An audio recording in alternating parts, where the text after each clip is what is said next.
సరే, ఈ విషయంలోకి మనం నేరుగా వెళ్దాం. ఈరోజు మనం మాట్లాడుకోబోయే ఈ కథా విశ్లేషణ ఒక మామూలు గ్రామంలో మొదలై మనల్ని ఊహించని ఒక భయంకరమైన వాతావరణంలోకి తీసుకెళ్తుంది. దీని పేరు కాలాజాడు, చీకటి మంత్రాల శాపం. నాగవల్లిపేట అనే ఒక అడవి పక్కనుండే చిన్న ఊర్లో జరిగే కథ ఇది. ఇది కేవలం దెయ్యాల కథ కాదు సుమా, మనలోని క్యూరియాసిటీ ఒక్కొక్కసారి ఎంతటి ప్రాణాంతకమైన పరిస్థితులకు దారితీస్తుందో చెప్పే ఒక అద్భుతమైన స్టోరీ. సో లేట్ చేయకుండా ఈ చీకటి రహస్యాలను ఒక్కొక్కటిగా డీకోడ్ చేద్దాం. మూల కథలో ఆ భయాన్ని ఎలా క్రియేట్ చేశారో ఒక్కసారి గమనించండి. రాత్రి 12 తర్వాత శ్మశానం వైపు ఎవరూ వెళ్లకూడదు. అక్కడ చనిపోయిన వాళ్ల ఆత్మలు మాత్రమే కాదు, కాలాజాడు చేసే మంత్రగాళ్లు కూడా తిరుగుతారు. ఇది ఊరికే చెప్పిన మాట కాదు, ఆ ఊళ్ళో జనాల నరాల్లో పాతుకుపోయిన భయమది. ఈ మాటలు వింటున్నప్పుడే అబ్బా, ముందు ముందు ఎంత పెద్ద ప్రమాదం పొంచుందో కదా అనిపిస్తుంది. అసలు కథను నడిపించే మెయిన్ పాయింట్ కూడా ఇదే. ఇక మొదటి భాగం, నాగవల్లిపేట రహస్యం. ఇక్కడ మన హీరో పేరు అర్జున్. ఈ అబ్బాయికి యూట్యూబ్లో హారర్ వీడియోలు చేసే పిచ్చుంటుంది. తనతో పాటు రాజు, కిరణ్, మధు అని 3 ఫ్రెండ్స్ కూడా ఉంటారు. అర్జున్కి తన ఛానల్ ఎలాగైనా సరే వైరల్ అవ్వాలని ఆరాటం. నిజంగా చెప్పాలంటే ఆ ఆరాటమే ఈ కథలో ఒక డేంజరస్ క్యాటలిస్ట్లా మారుతుంది.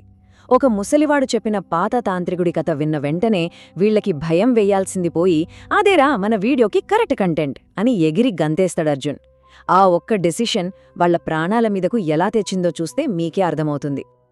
సో ఇక్కడ మనం గమనించాల్సిన ముఖ్యమైన విషయం ఏమిటంటే, వాళ్లు వెతుక్కుంటూ వెళ్లిన ఆ కాలాజాడు పుస్తకముందే అది మామూలు పుస్తకం కాదు. అది అక్షరాల ఒక ప్రాణ సంకటం. చుట్టూ పాత మర్రి చెట్లు, వర్షం, కళ్ళు కనపడని పొగమంచు, ఎక్కడో కుక్కల అరుపులు. సరిగ్గా ఇలాంటి భయంకరమైన టైంలో వాళ్లు ఆ శ్మశానంలో అడుగుపెడతారు. అక్కడ రక్తంతో గీసినట్టున్న ఒక పాత సమాధిని ఓపెన్ చేసి అందులో ఉన్న చెక్కపెట్టెలోంచి ఆ నల్లటి పుస్తకాన్ని తీస్తారు. అసలు ఆ పుస్తకం బయటికి రాగానే అది ఎంత ప్రమాదకరమైనదో మనకు క్లియర్గా తెలిసిపోతుంది. ఇక్కడ మీరు చూస్తే ఆ పుస్తకం కవర్ మీద ఎర్రటి అక్షరాలతో మరణం నిన్ను చూస్తోంది అని చాలా క్లియర్గా రాసి ఉంటుంది. అంటే ఇంత స్పష్టంగా హెచ్చరిక ఉన్నా సరే ఎవరైనా ఏం చేస్తారు, బాబోయ్ అని వెనక్కి వెళ్ళిపోతారు. కాని ఇక్కడే ఒక విషాదముందండి. అర్జున్ తన ఫ్రెండ్స్ దాన్ని చూసి నవ్వేస్తారు. ఎవరో కావాలని ప్రాంక్ చేశారా అని లైట్ తీసుకుంటారు. ఆ నెక్స్ట్ సెకండ్లోనే అర్జున్ చేతికి గాయమవ్వడం, ఆ రక్తం పడి పుస్తకం దానంతటా అదే తెరుచుకోవడం సెకండ్ల వ్యవధిలో జరిగిపోతాయి. అంటే వాళ్లు తమకి తాముగా ఆ డెత్ ట్రాప్లో ఎలా ఇరుక్కున్నారో ఇది మనకు వివరిస్తుంది. రెండవ భాగం చూస్తే చీకటి శాపం మొదలు. ఒక్కసారిగా సీన్ మారిపోతుంది. టార్చ్ లైట్లు ఆరిపోతాయి, గాలి భయంకరంగా వీస్తుంది. ఎవరికోసం చీకట్లో ఎవరో నవ్వుతున్న శబ్దం. సమాధుల మధ్యలోంచి ఎర్రగా మండుతున్న కళ్లతో ఒక నల్లటి ఆకారం వస్తుంది. ఇక్కడేనండి కథ స్పీడ్ అందుకుంటుంది. మధు మెడను ఏదో గట్టిగా పట్టుకుని గాల్లోకెత్తేస్తుంది. వాడు కింద పడిపోగానే కళ్ళు మొత్తం నల్లగా మారిపోతాయి. మధు అక్కడికక్కడే చనిపోయాడు. ఆ శాపం స్టార్ట్ అయిందనడానికి ఇదే ఫస్ట్ సిగ్నల్. భయంతో మిగతా 3 పరుగందుకున్నారు. కాని వాళ్లకు తెలియందేంటంటే అసలు భయం అప్పుడే వాళ్ల వెంట పడింది. ఆ శాపం కేవలం ఆ శ్మశానానికి మాత్రమే పరిమితం కాలేదు. అది ఒక వైరస్లా ఊరు మొత్తానికి పాకిపోయింది. డే 1 జంతువులన్నీ చనిపోవడం స్టార్ట్ అయ్యాయి. డే 2 చూస్తే ఇళ్ల గోడల మీద రక్తపు గుర్తులు. ఇక డే 3కొచ్చేసరికి రాత్రుళ్ళు పిల్లలు మాయమైపోతున్నారు. ఊరంతా భయంతో వణికిపోయింది. మూలకథలో ఈ హారర్ ఎలిమెంట్స్ ఎలా అంచెలంచెలుగా పెరిగాయో చాలా బ్రిలియంట్గా ఎక్స్ప్లెయిన్ చేశారు. అప్పుడు అర్జున్కి ఆ పుస్తకం చివరి పేజీ గుర్తొస్తుంది. అసలా శాపం వెనకున్న లాజికేంటంటే, ఫస్ట్ దానికి రక్తం కావాలి, అది అర్జున్ ఇచ్చేశాడు. కాని అది అక్కడితో ఆగే రకం కాదు. దానికి 3 ఆత్మలు కావాలి. అప్పుడే ఆ చీకటి మళ్లీ ప్రాణం పోసుకుంటుంది. చూసారా, ఈ రూల్స్ వల్ల కథలోని హారర్ మరింత రియలిస్టిక్గా, ఎవరో తప్పించుకోలేని విధంగా మారుతుంది. మనం చేసిన పిచ్చి పని వల్ల ఎంత దారుణం జరుగుతోందో అని అర్జున్కి ఇక్కడే రియలైజేషన్ వస్తుంది. ఇక 3వ భాగం, తాంత్రికుడి రాక. ఇక్కడ్నుంచి కథ మరింత టెరిఫైయింగ్ మలుపు తిరుగుతుంది. అర్జున్, కిరణ్ కలిసి తమ ఫ్రెండ్ రాజు కోసం వాళ్ళింటికి వెళ్తారు. అక్కడ చూస్తే ఇల్లంతా కటిక చీకటి, ఎక్కడ చూసినా రక్తపు వాసన, గోడల మీద నల్లటి గుర్తులు. ఆ మధ్యలో రాజు అదే నల్లటి పుస్తకం పట్టుకుని కూర్చునుంటాడు. అతని కళ్ళు కూడా పూర్తిగా నల్లగా మారిపోయాయి. ఆ రాజు వాళ్లవైపు చూసి మరణం, అతను వచ్చేశాడు అని అనగానే ఒక్కసారిగా ఇంటి లైట్లన్నీ ఆరిపోతాయి. అప్పుడు చీకట్లో అడుగుల శబ్దం. టక్ టక్ టక్. కథ మొత్తంలో ఇదొక నరాలు తెగే ఉత్కంఠభరితమైన క్షణం. ఆ శబ్దాలు వింటుంటే నిజంగానే మన వైపుకి ఎవరో నడుచుకుంటూ వస్తున్నారేమో అన్నంత భయం కలుగుతోంది. చీకట్లో ఒక పొడవాటి మనిషి, అతని చేతిలో ఒక బుర్రె.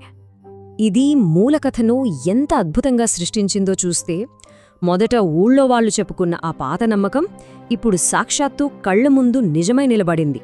మెరుపు వెలుగులో అతని మొహం కనిపిస్తుంది. కాలిపోయిన మొహం, కళ్లలో కదులుతున్న పురుగులు. మీరు పుస్తకం తెరిచారు, ఇప్పుడు బలి ఇవ్వాలి అని ఆ తాంత్రికుడు డిమాండ్ చేస్తాడు. అంటే వాళ్లు చేసిన పనికి బలి ఇవ్వక తప్పదని ఇది కన్ఫర్మ్ చేస్తుంది. ఆ సీన్ చూడగానే కిరణ్ ప్రాణభయంతో బయటికి పరిగెడతాడు. కాని లాభం లేదు. ఊరు మొత్తం పొగతో కప్పుకుపోయింది. చుట్టూ గ్రామస్తులు నిలబడి ఉన్నారు. కాని వాళ్లందరి కళ్ళు నల్లగానే ఉన్నాయి. వాళ్లంతా ఒకే స్వరంతో బలి బలి బలి అని అరవడం మొదలుపెడతారు. ఆ రైటర్ ఈ పర్టికులర్ సీన్ ద్వారా మన భయాన్ని పీక్స్కి తీసుకెళ్లారు.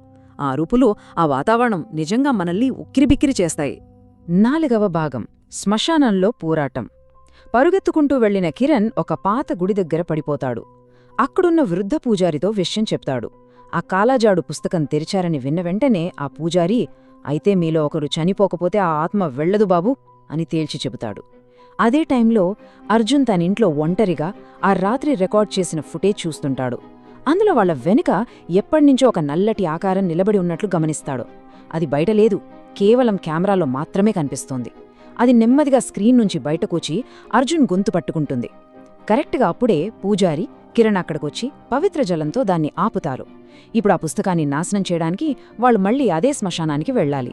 ఇక్కడే అసలు క్లైమాక్స్ మొదలవుతుంది. ఇక్కడ మనం 2 అపోజింగ్ ఫోర్సెస్ మధ్య జరిగే భయంకరమైన ఫైట్ను చూడొచ్చు.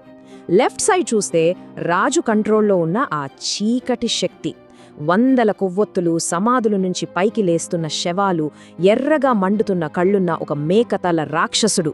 ఇది అన్ఇమాజినబుల్ హారర్. ఇక రైట్ సైడ్ చూస్తే పూజారి దగ్గరున్నవి కేవలం పవిత్ర జలం, ఒక త్రిశూలం, ఆ పుస్తకాన్ని కాల్చేయాలనే ఒకే ఒక ఆశ. అర్జున్ ప్రాణాలకు తెగించి ఆ కాలిపోతున్న పుస్తకాన్ని పట్టుకోవడం, కిరణ్ దానిమీద నిప్పు వేయడం, అలా ఒక మహాపోరాటం తర్వాత ఎట్టకేలకు ఆ పుస్తకం బూడిదవుతుంది. 5వ భాగం, భయంకరమైన ముగింపు. పుస్తకం కాలిపోయింది. రాక్షసుడు అరుస్తూ మాయమయ్యాడు. ఆత్మలన్నీ సైలెంట్ అయిపోయాయి. అంతా ప్రశాంతం. అర్జున్, కిరణ్ కూడా బతికి బయటపడ్డాం కదరా అని ఊపిరి పీల్చుకుంటారు. మనం కూడా ఏమనుకుంటాం? అమ్మయ్యా, కథ సుఖాంతమైపోయింది అనుకుంటాం.